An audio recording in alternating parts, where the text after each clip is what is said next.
नमस्कार, स्वागत है आपका इंडिया न्यूज के digital platform India news national में और मैं हूं नैतिक राज तिवारी।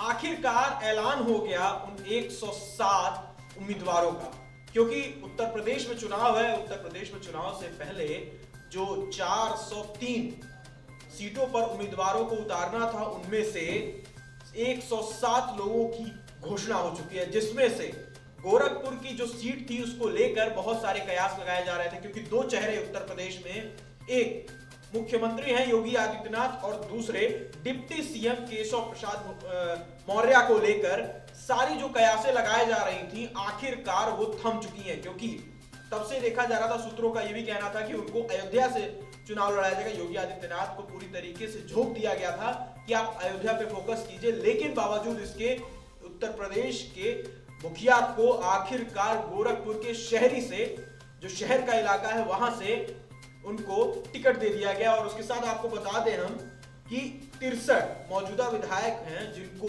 दोबारा टिकट दिया गया, जिनमें से 20 सीटों पर विधायकों को बदला गया। क्योंकि ये जो तमाम जो आंकड़े थे, तमाम जो सूचियां निकली हुई हैं, उन सूचियों की बात हम करें तो उन सूचियों में अगर हम केशव प्रसाद मौर्य की बात करें तो सिराथू जगह है कौशाम्बी का, वहां से उन्हें टिकट दिया गया। क्योंकि ये दो चेहरे थे जो उत्तर प्रदेश को पूरे तरीके से फोकस करने वाले, जिनको दिया गया है।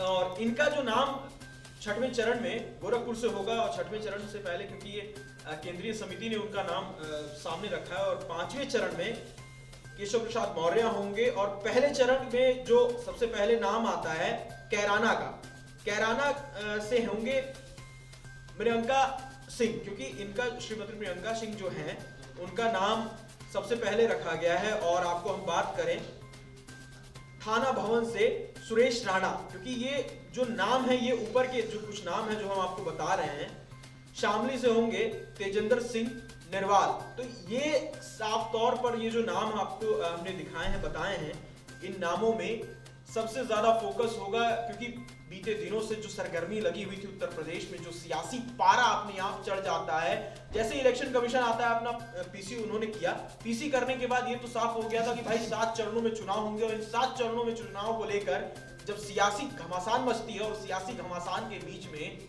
भारतीय जनता पार्टी से पूर्व कैबिनेट मंत्री उठ के जाते हैं समाजवादी पार्टी में, तो जाहिर सी बात है कि चुनावी सरगर्मी जो है वो अपने आप बढ़ जाएगी। उनके साथ साथ ऐसे उम्मीदवारों, मतलब जो मंत्री थे, ऐसे भी मंत्री उनके साथ चले गए हैं समाजवादी में, या भारतीय जनता पार्टी का दामन उन्होंने छोड़ दिया। और उन दामन को छोड़ने के साथ साथ जो सारी चीजें सामने आई हैं, उनको लेकर ये भी क्लियर हो गया है कि भाई अब तो साफ है, क्योंकि चुनाव से पहले जिस तरीके से ये चीजें हो गई थी कि अब इतने लोगों को साफ तौर पर रखा जाएगा। क्योंकि अब अगर बात करें, राज्यपाल उत्तराखंड की राज्यपाल बेबी रानी मौर्य ने इस्तीफा दे दिया है, और वो विधानसभा चुनाव लड़ने के मूड में है, क्योंकि विधानसभा चुनाव लड़ सकती हैं, ऐसा कयास भी लगाया जा रहा है। 2 दिन पहले ही अमित शाह से वो मिली थी, राज्यपाल मिली थी, और आगरा की मेयर भी रह चुकी हैं बेबी रानी मौर्य।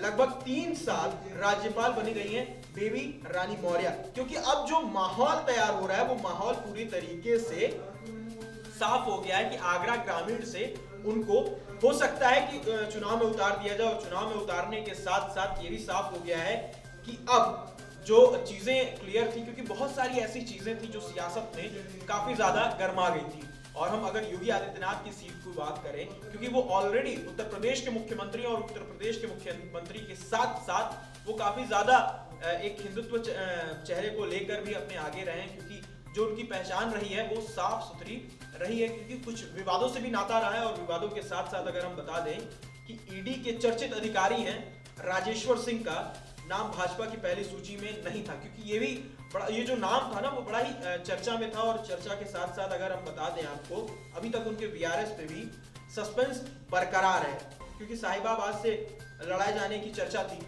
तो अब साहिबाबाद से लड़ाने की चर्चा थी, लेकिन वहां पे किसी और को अप्रत्याशी बना दिया गया है। और उसके साथ साथ अगर हम और चीजों की बात करें, उत्तराखंड मतलब जैसे हमने बताया कि आगरा की जो ग्रामीण सीट है, वहां से बेबी रानी मौर्य ही चुनाव लड़ने वाली है, क्योंकि वो वहां पे उत्तराखंड की वो पूर्व राज्यपाल है, और राज्यपाल के साथ साथ वर्तमान में बीजेपी के राष्ट्रीय उपाध्यक्ष भी हैं।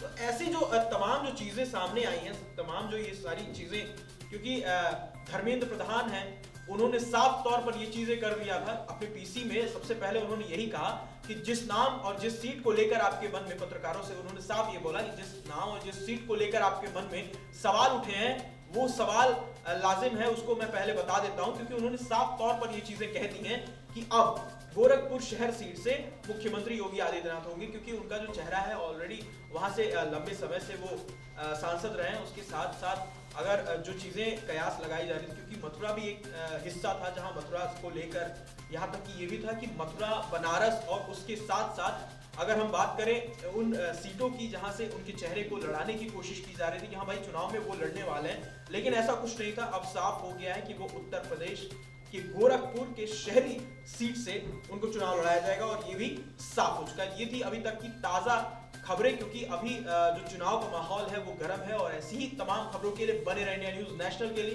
धन्यवाद। अगर आपको हमारा ये वीडियो पसंद आया हो तो वीडियो को लाइक करें और चैनल को सब्सक्राइब करें और हाँ, बेल आइकन को दबाना ना भूलें ताकि आप तक वीडियो का नोटिफिकेशन पहुंचता रहे। देश और दुनिया की तमाम खबरों के लिए देखते रहिए इंडिया न्यूज नेशनल।